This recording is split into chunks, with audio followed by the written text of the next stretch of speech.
बिस्मिल्लाहिर्रहमानिर्रहीम नाज़रीन, podcast sports गपशप विद जुनैद खलील नैनीताल वाला। इसके साथ मैं हूं आपका मेज़बान डॉक्टर बुलंद इकबाल। मेरे साथ मौजूद हैं group managing director Medicam group of companies और वेटरन क्रिकेटर जनाब जुनैद खलील नैनीताल वाला। अस्सलाम वालेकुम सर, खुश आमदीद कहते हैं। थैंक यू, बहुत बहुत शुक्रिया सर, प्रोग्राम के लिए वक्त निकाला। नाज़रीन, आज के पॉडकास्ट में हम बात करेंगे एशिया कप के हवाले से और ख़ास तौर पे पाकिस्तान टीम की स्ट्रैटेजी और पोजीशनिंग के हवाले से कि क्या ये जो स्पिनर्स खिलाए गए जिन्होंने कामयाबी दिलाई, फिर उसके साथ साथ शाहीन का टीम में होना और मोहम्मद रिजवान और बाबर आजम का टीम से बाहर होना, जो स्ट्रैटेजी अपनाई गई है, क्या इसी स्ट्रैटेजी को आगे कंटिन्यू किया जाएगा? या एशिया कप एक ज़रा डिफरेंट सिनेरियो है, बड़ी टीमें हैं, 141 रन के हदफ पे शायद हम अफ़गानिस्तान से तो जीत सकते थे, लेकिन जो एशिया की टॉप लीडिंग टीम्स हैं उनके आगे ये स्कोर क्या फाइटिंग स्कोर हो सकता है, या पिच की कंडीशंस ऐसी होंगी कि हम स्कोर उस पिच के लिहाज से उसका पावर स्कोर तय करेंगे? इन तमाम मौज़ूआत पे आज गुफ्तगू होगी। सर, मुझे बताइएगा कि सलमान अली आगा की कैप्टनसी अब चूँकि मतलब माशाल्लाह जिस वक्त उनको बनाया गया था उस वक्त ये कहा जा रहा था पता नहीं एक ट्राई ले रहे हैं कि हम मुख्तलिफ फॉर्मेट्स के अलग कैप्टन ला रहे हैं। Are you satisfied with his captaincy in Pakistan? Yeah, I think right now he's performing well. खुद responsible भी है, experiments भी कर रहा है, गट्सी डिसीजन भी कर रहा है, हिम्मत वाला भी है। देखिए ओवरऑल T20 के अंदर जो है ना सबसे ज़्यादा इंपॉर्टेंट जो है ना वो आपकी जो है ना ब्रेवरी होती है। और हमारे अनफॉर्चुनेटली जितने भी कैप्टन बनते हैं वो बेसिकली जो है ना सबसे पहले जो है ना उनके अंदर से जो है ना उनके अंदर डर पैदा हो जाता है, जिसको हमारी टर्मिनोलॉजी में बोला जाता है वो बकरी हो जाता है। बट अगर हमने देखा जिस तरीके से सलमान अली आगा ने फाइनल्स के अंदर जो है ना सारे फास्ट बॉलर बिठा के सिर्फ एक फास्ट बॉलर के साथ जो है ना वो खेला, जो which is for me was a wrong decision. But जिस तक हमने आगे इनिंग देखी तो नज़र आया कि इतने स्पिनिंग ट्रैक था वहाँ पर, शायद हमारे पास अगर एक और स्पिनर जो है ना बेंच में बैठा होता तो शायद हम एक और स्पिनर को जो है ना वो खिला देते। और ओवरऑल जो है ना वो बेसिकली बड़ी हिम्मत की बात होती है कि आपके प्राइम फास्ट बॉलर बाहर बैठे हुए हैं, हारिस रऊफ, हसन अली, सलमान मिर्ज़ा, और आपने किसी को नहीं हिलाया। बल्कि इनफैक्ट मोहम्मद वसीम भी जो है ना वो बेंच में जो है ना वो बैठा हुआ था। आप सोचेंगे इतने फास्ट बॉलर्स हम लेकर गए हैं और हमने उनको यूटिलाइज नहीं किया। सेम इसी तरीके से हमें आई थिंक एशिया कप के अंदर नसीम शाह की जो ना वो जरूरत होगी, क्योंकि सारे मैचेस शारजा में नहीं है, आपका दुबई स्टेडियम में और जो ना अबू धाबी स्टेडियम के अंदर जो ना वो है, तो वहाँ पर फास्ट बॉलर जरूर जो ना वो इम्पैक्ट जो ना वो क्रिएट करता है। बट डिपेंड करता है, देखें सबसे बड़ा इंपॉर्टेंट जो ना कप्तान के लिए जो है ना वो पिच रीड करना होता है। और अनफॉर्चुनेटली पाकिस्तान इस मामले में थोड़ा सा जो ना वो अनफॉर्चुनेट है कि हमारे कप्तानों को जो है ना पिच रीड करना नहीं आता। बट यस, अगर जैसे हमने लास्ट मैच देखा अफगानिस्तान के खिलाफ, और हम अगर लेट्स से कि अगर हम 140 रन शायद ऑस्ट्रेलिया की टीम के खिलाफ बनाते इस पिच के ऊपर तो शायद हम वहाँ उनसे भी जीत जाते हैं, क्योंकि पिच इतनी डिफिकल्ट थी स्पिनिंग ट्रैक के लिए कि आपको एक मतलब बुरी बॉल का या आपको बुरा बॉल बनानी पड़ती थी शॉट बनाने के लिए।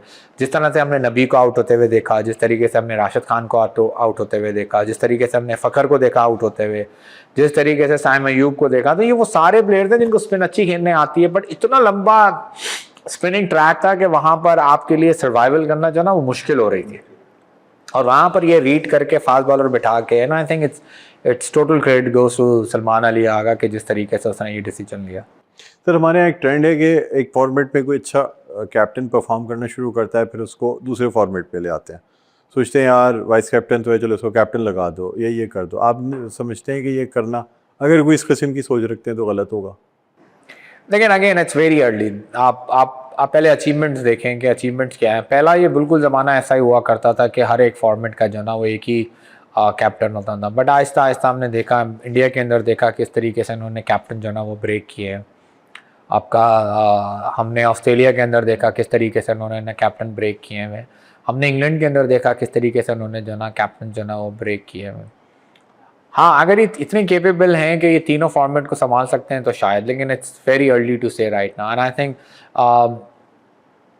इन ODI Rizwan is not a bad captain. और अभी टेस्ट फॉर्मेट का हमें पता नहीं। अभी रिसेंट न्यूज़ आई है कि पाकिस्तान जो है ना वो बेसिकली अपनी टेस्ट चैम्पियनशिप जो है ना वो गज़ाफ़ी स्टेडियम साउथ अफ्रीका के ख़िलाफ़ शुरू करेगा। And we'll start formatting a team. क्या शान मसूद कैप्टन होगा या नहीं होगा, कौन कैप्टन बनेगा, we have no idea. But right now saying this thing के सलमान अली आगा को अगर तीनों फॉर्मेट का कैप्टन बना दिया जाए तो it's very early, let him achieve something. शायद एशिया कप जीत जाए तो आप सोचा जा सकता है कि भाई इसको वाइट बॉल के लिए आगे लेकर जाया जा सके। और इतना प्रेशर जो है ना हैंडल करना पाकिस्तान क्रिकेट के अंदर बहुत मुश्किल होता है, क्योंकि पाकिस्तान क्रिकेट के अंदर कैप्टन कोच जो है ना 2 मिनट्स में जो है ना वो चेंज हो जाते हैं। एक सीरीज के बाद इवन ये भूल जाया जाता है कि आपकी एक्चुअल अचीवमेंट थी क्या थी। हमने सरफराज को देखा, हमने रिजवान को देखा, हमने बाबर को देखा, हमने शाहीन को देखा कि एक सीरीज के बाद जो है ना मतलब हालात जो है ना वो बिल्कुल बदल जाते हैं, मौसम की तरह जो है ना हमारे यहाँ कप्तान जो है ना वो चेंज हो जाते हैं। तो आई थिंक कि एक फॉर्मेट जो है ना for him is better. Sir मुझे ये भी बताइएगा कि अब जिस तरीके से सलमान अली आगा से बातें पूछी भी गई तो माइक को वो कहते हैं कि जी कोच के आने से बड़ा फ़र्क पड़ा है। ये ख़ास तौर पर उन्होंने कहा कि उम्मीद जो पाकिस्तान की बंधी वो माइक के आने के बाद। आप समझते हैं क्या इतना बड़ा किरदार अदा किया है कोच ने? देखिए कोचेस किरदार तो अदा करते हैं, पाकिस्तान में किया है या नहीं किया। हमने रेड बॉल क्रिकेट के अंदर इंग्लैंड का हाल देखा, जिस तरीके से जब मैकलम ने अपनी रेड बॉल क्रिकेट के जो ना वो कोच बने तो हमने इंग्लैंड का स्टाइल ऑफ क्रिकेट देखा कि वो किस तरीके से उन्होंने जो ना टेस्ट क्रिकेट के जो ना बिल्कुल यू टर्न मार दिया। उन्होंने बिल्कुल ही जो ना वो फॉर्मेट को जो ना बिल्कुल ही चेंज कर दिया। 100 की स्ट्राइक रेट से उनके जो ना प्लेयर्स जो ना वो खेलते हैं, चाहे जीते चाहे वो हारे, बट उनकी क्रिकेट जो ना एक्साइटिंग होती है। मैकलम का कहना ये है कि भाई एक्साइटिंग क्रिकेट होनी चाहिए और टेस्ट को इससे तरक्की भी लगी सर और नजर आया हमें। अब मैं और आप जो ना वो इंग्लैंड का टेस्ट क्रिकेट देखते हैं, वरना एक जमाने में जो ना बिल्कुल ही जो ना वो हमारे जमाने में पट्टे लगा दिए जाते थे। इंग्लैंड लॉर्ड्स और लीड्स में होता ये था कि गोरे बैठ के अखबार पढ़ रहे होते थे, जब उनको कोई जोर से शॉट की आवाज़ आती थी तो वो देखते थे, अखबार मोड़ के 2 तालियां बजाते थे और उसके बाद वो फिर अखबार पढ़ने लगते थे। ये टेस्ट मैच देखने का तरीका होता था। और आप बिल्कुल ही डिफरेंट है, अगर आपने देखा तो फील्ड खोल देते हैं, वो आपका पॉइंट पीछे चला जाता है, विच इज एक जमाने में इसको बुरा कहा जाता था। बिल्कुल स्टाइल ऑफ क्रिकेट जो ना वो चेंज कर दिया कोच ने, प्लेयर्स ने चेंज नहीं किया। अब ये भी हो सकता है कि जी बेसिकली पाकिस्तान क्रिकेट के अंदर जिस वक्त ये कोच जो ना अपॉइंट किए गए, इन्होंने शायद जो ना आपकी वाइट बॉल क्रिकेट के स्टाइल थोड़ा सा चेंज कर दिया हो, या बेसिकली कोचेस जो ना वो ऐसी जो ना इनको दे रहे हो। और देखें कोच तो इनपुट देता है, बट सबसे बड़ी बात है क्या प्लेयर्स उसकी रिस्पेक्ट कर रहे हैं, प्लेयर्स उसको सुन रहे हैं, प्लेयर्स को फॉलो कर रहे हैं या नहीं कर रहे हैं। होप कि प्लेयर्स को फॉलो कर रहे हैं। सर क्या पाकिस्तान भी ये फॉर्मेट इख्तियार करेगा कि 5 डे में स्ट्राइक रेट 100 से जाया जाए और जल्दी ताकि फिर मैच फैसला कौन हो सके? यानी इसमें स्ट्राइक रेट बढ़ाने से ये होता है कि चूँकि आपके ओवर्स कम हो जाते हैं, जल्दी एक टीम अपनी इनिंग कंप्लीट करती है, अगली टीम आती है, उस पर भी प्रेशर आ जाता है यार ये तो मैच किसी तरफ फैसले की तरफ चला जाएगा। या पाकिस्तान अपनी वही हम कहते थे कि हम टेस्ट मैच डिफेंस करने के लिए खेलते हैं और टेस्ट मैच को ड्रॉ कर लेना भी हमारी जीत होती है। लेकिन पाकिस्तान के पास जो है ना वो अभी इतने गट्स नहीं है कि वो बेसिकली जो है ना वो इंग्लैंड या ऑस्ट्रेलिया या साउथ अफ्रीका या इवन इंडिया जैसी जो है ना टेस्ट क्रिकेट जो है ना वो खेले।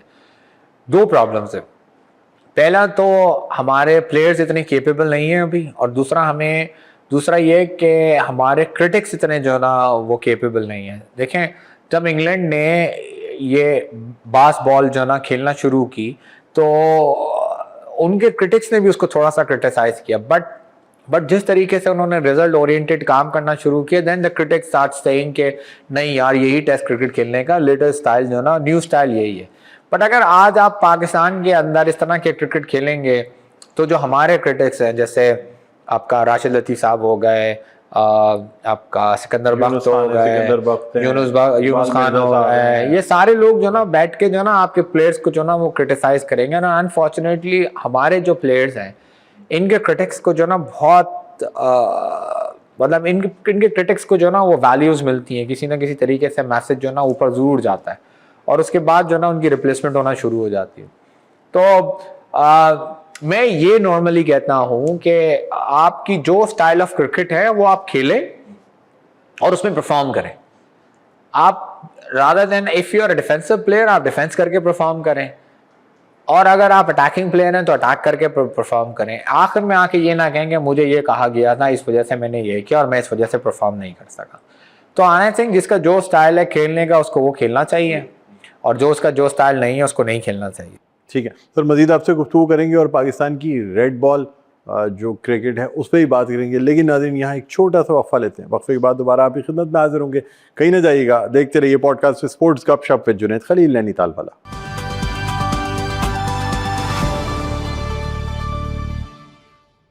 जी नाज़रीन, वेलकम बैक। एक दफ़ा फिर आपको खुशामदीद कहते हैं पॉडकास्ट स्पोर्ट्स गपशप विद जुनैद खलील नैनीताल वाला। मैं हूं आपका मेज़बान डॉक्टर बुलंद इकबाल। हमारे साथ मौजूद हैं group managing director Medicam group of companies और veteran cricketer, cricket analyst Junaid Khalil Nainital वाला। सर, ब्रेक पे जाने से पहले आपसे बात हो रही थी, मुख्तलिफ फॉर्मेट्स की बात हुई। अच्छा, अब चूँकि वाइट बॉल क्रिकेट बहुत ज़्यादा बढ़ गई है और ग्लैमरस भी ज़्यादा वाइट बॉल क्रिकेट है, आप क्या समझते हैं पाकिस्तान की अगर बात की जाए तो पाकिस्तान रेड बॉल क्रिकेट में इस वक्त कहाँ खड़ा है? ऐसा तो नहीं है हम खुद ही जो है ना वो हंस की चाल चल के अपनी चाल भूल जाएं? देखिए, बहुत सारी ऐसी टीमें हैं जिन्होंने बेसिकली हर फॉर्मेट का ना अलग स्पेशलिस्ट जो ना वो बनाए हुए हैं। हमें भी ऐसे ही करना चाहिए। अगर कोई रेड बॉल क्रिकेट अच्छा खेल रहा है तो उसको रेड बॉल क्रिकेट में कंटिन्यू करना चाहिए। कोई वाइट बॉल क्रिकेट अच्छा खेल रहा है तो उसको वाइट बॉल क्रिकेट के अंदर कंटिन्यू करना चाहिए। ऐसा नहीं होना चाहिए कि उसका फॉर्म एक क्रिकेट में एक फॉर्मेट में ख़राब हो, उसको दूसरे फॉर्मेट से भी ड्रॉप कर दिया जाए। और ये आपको एनालाइज करना पड़ेगा। हमने हमने हमने अपने बराबर वाले मुल्क में जो ना वो देखा है, इंडिया में सूर्या कुमार यादव जो ना one of the extra ordinary T20 player, one day में उसको चांस दिया गया, अनएबल टू परफॉर्म, दोबारा कभी भी लेकर नहीं आया गया।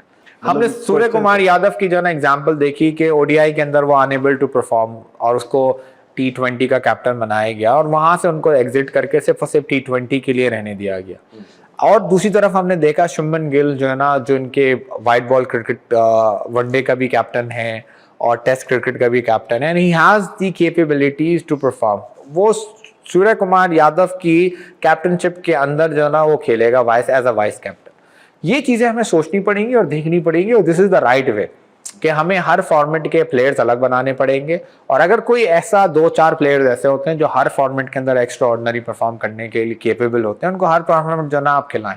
और दूसरा, हमारे प्लेयर्स जो बेसिकली अनअवेलेबल हैं फॉर हमारी इंटरनेशनल सर्विसेज के अंदर, उनको हमें परमिशन देनी चाहिए कि वो जाएं और बेसिकली लीग्स खेलें। क्योंकि उसके 2 फायदे हैं। एक तो उनकी फॉर्म ठीक होगी और दूसरा फायदा ये होगा कि वो उनको भी मौका मिलेगा अपने आप को परफॉर्म करने का, रादर देन कि आप उनको सेंट्रल कॉन्ट्रैक्ट में बिठा के, जैसे इवन एग्जांपल आप लें कि जी अभी सीपीएल हो रही है, बाबर आजम को परमिशन नहीं मिली क्योंकि हमारे यहाँ सिर्फ 2 लीग्स खेलने की परमिशन है, तो वो आधी लीग्स के अंदर जो ना वो इजाजत अपनी लीग की परमिशन जाया करने के लिए तैयार नहीं थे। या 100 हो रहा था, उसके अंदर वो अपनी 3 मैचेस के उनको स्लॉट मिल रहा था, उन्होंने मना कर दिया क्योंकि मैं अपनी जो ना परमिशन जाया करने के लिए तैयार नहीं।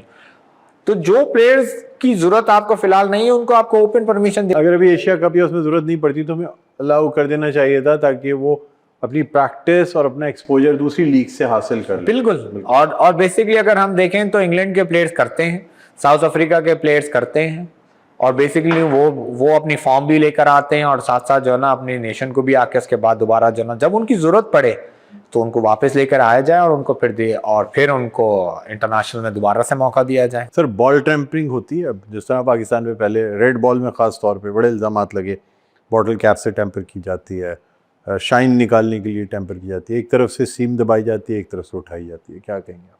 देखिए, पहले जो ना ये सारी चीजें जो ना was an art, it was not a ball tampering. उस वक्त जो ना ये करना जो ना वो एक सलाहियतें हुआ करती थी और वो सलाहियतों को पाकिस्तान सबसे अच्छे तरीके से जो ना वो यूटिलाइज किया करता है। It was not a cheating at that time. अब जैसे लॉस चेंज हुए, चीट होना शुरू हुई, जैसे एक जमाने में ना आप देखें, पहले एक जमाने में 9 बॉल के नेक्स्ट बॉल के ऊपर फ्री हिट जो मिलती है वो नहीं हुआ करती थी। तो अगर हम ये बोला जाए कि अरे फलाना टाइम के उसने 9 बॉल के नेक्स्ट बॉल के ऊपर नहीं मारा या वो आउट हो गया, इट वाज अ लॉ। अब लॉ है कि भाई 9 बॉल की नेक्स्ट बॉल जो ना फ्री हिट है। तो उस जमाने में जो ना वो आपकी बॉल टेम्परिंग या बॉल को एडजस्ट करना, नाखूनों से एडजस्ट करना और अलग अलग चीजों से एडजस्ट करना वाज एन आर्ट। अब वो चीट हो गया, तो जैसे चीट हो गया पाकिस्तान ने ही काम करना बंद कर दिया। और सिर्फ पाकिस्तान नहीं क्या करता था, एन बॉसम जो ना वो किया करता था, he was very famous for this, Kapil Dev किया करते थे, एक जमाने में डेनिस लीली किया करते थे। तो ये वो सारे लोग थे जो बेसिकली, हाँ, क्योंकि पाकिस्तान के पास उस जमाने के अंदर ऐसे बॉलर होते थे, स्टार्टिंग फ्रॉम सरफराज नवाज, फिर इमरान खान, फिर वसीम अकरम, फिर वकार यूनुस। हम रिवर्स स्वीप करते थे और रिवर्स स्वीप में जो है वो एक रिवर्स स्विंग हम करते थे और रिवर्स स्विंग में एक तरफ से सीम का बैठना और एक तरफ से उठना, वो उसको मजीद स्विंग कराता है। ये 8 हुआ करती थी, जैसे ही इन्होंने इसको चीट करना शुरू किया। देखें एक जमाने में आप जैसे सईद अजमल जो है ना, उनकी बॉल में हल्का सा जर्क हुआ करता था। जैसे ही उन्होंने अपना लॉ चेंज किया, में भी जर्क आ गया था, उन्होंने बाकायदा ट्रीटमेंट करा के और वो किया, उसके बाद अपना बॉलिंग एक्शन क्लियर हुआ, वरना उनकी भी जर्की बॉलिंग थी। एग्जैक्टली तो वो लॉज ऐसे थे ना उस जमाने में, लॉ नहीं अप्लाई होता था। तो देखें there is no nothing, there is no such thing कि पाकिस्तान में कोई गैर कानूनी काम किया हो या किसी इन्होंने लॉ चेंज किया हो। और अब देखिए ना, अब बॉल के ऊपर ना एक कैमरा फिक्स होता है, बॉल जहां जहां जहां जहां जा रही होती है वहां वहां वहां वहां जो है ना वो हो रही होती है। कोविड से पहले जो है ना वो सलाइवा लगाया जाता था, कोविड के बाद उसको चीट करना शुरू कर दिया। तो अब आप एक देखें ना, ये वो लॉज हैं जो बेसिकली आईसीसी जो है ना वो की तरमीम किया जाती है और बेसिकली उसको एडिट किया जाता है। तो पाकिस्तान जो है ना उस टाइम के हिसाब से जो है ना one of the best utiliser of that particular time era, और पाकिस्तान बॉलर्स ने उसका बड़ा फायदा उठाया। बट अब वो काम करना जो है ना वो थोड़ा सा मुश्किल हो गया, and I personally think this is unfair to the bowlers. अब देखें जो लॉज सारे आईसीसी बना रहा है तो सारे वो लॉज हैं जो बैट्समैन सपोर्टेड है। आपको जल्दी ओवर कराने हैं, आपको इतना टाइम पीरियड के अंदर ओवर कराना है, पावर प्ले इतने ओवर्स का है, सेकंड पावर प्ले इतने ओवर्स का है, थर्ड पावर प्ले इतने ओवर्स का है।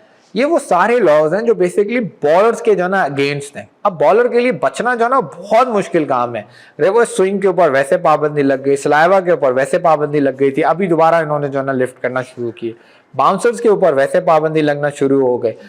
अब जो क्रिकेट डिजाइन हो रही है ना, इट्स प्योर बैटिंग ओरिएंटिंग हो रही है, उसके अंदर बॉलर के लिए अपने आप को सर्वाइव करना जो ना वो बहुत मुश्किल काम हो गया। एंड आई होप कि आगे टाइम के ऊपर किसी ना किसी तरीके से आईसीसी जो ना वो थोड़ा सा बैलेंसिंग जो ना वो देख करे। अच्छा, अगर आप थोड़ा सा इंटरेस्ट भी देखें तो लोग भी जो ना वो बेसिकली इंग्लैंड और साउथ अफ्रीका का मैच हो जिसमें इंग्लैंड ने 414 रन जो ना वो बनाए और साउथ अफ्रीका की टीम टोटल 70 रन के ऊपर आउट हो गई, तो पाक लोग भी जो ना वो बेसिकली रन स्कोर देखना ज्यादा पसंद करते हैं रादर देन जो ना वो बॉलर्स को। एक जमाना होता था लोग बॉलर्स को देखने आते थे। मैं एमसीजी के अंदर जो ना मैंने आपका नसीम शाह की जो ना वो बॉलिंग देखी कि जिस तरीके से उसने बॉलिंग कराई। आज भी यूट्यूब के ऊपर आप शोएब अख्तर का स्पेल देखें कि आपको नजर आएगा राशिद लतीफ किस तरीके से बॉल जो ना वो कैप करता है।